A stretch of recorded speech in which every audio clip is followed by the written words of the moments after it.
my name is Lovely. I am an online Filipino specialist working for a dropshipping e-commerce platform based in Amsterdam. So this is our dashboard. This is where we get our tickets. They have 26 e-commerce stores in 4 countries: the Netherlands, Australia, Finland, and Germany. This tickets is in German. So what you have to do is just to right-click and translate it in English.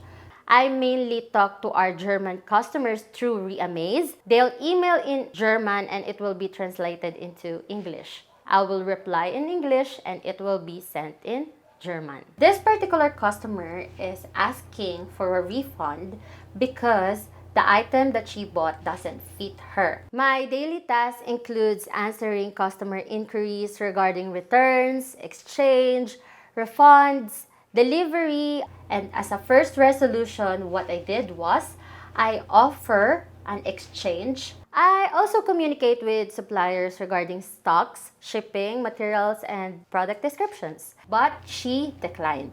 So my next step, I will be offering her a partial refund. I sometimes also help out with product listing and with our Klaviyo email marketing. Copy the link and paste it here in the Copy app and click Import Product.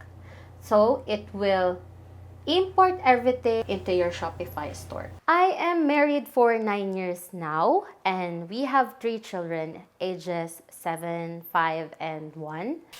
What does your day look like? I wake up at 6 a.m., start the day with meditation and Bible reading. After that, we eat breakfast as a whole family and then I start working around at 9 a.m. Since my work is flexi time, I can leave my workstation and tend to my kids for their homeschooling. We will be having our lunch. We have our sinigang na hipon, fried tofu, and fried rice. We also have some leftover from breakfast, which is chicken adobo and corned beef. I will work until 6 p.m. and then I will spend more time with my family. We will take a walk around the village and then eat dinner and sleep around 10 p.m. In Jesus' name, amen. Amen! Oh, that's it. Gusto mo maging katoliko eh. Kain na. When not working, we usually take the whole family to the local water park. Also, we do stationery crafts, invitation, flyers, anything in paper. It has also become our family bonding. So today, we will be making our crafts, which is sunflower collection and 2D house.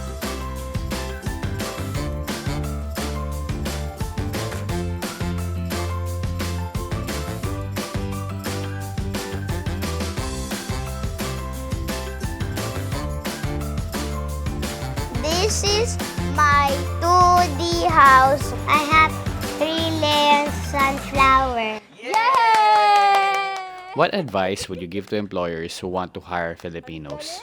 I guess I don't really have an advice, but me personally, I just want to say that I am willing to go the extra mile for my employer. But in return, I just also want them to take care of me.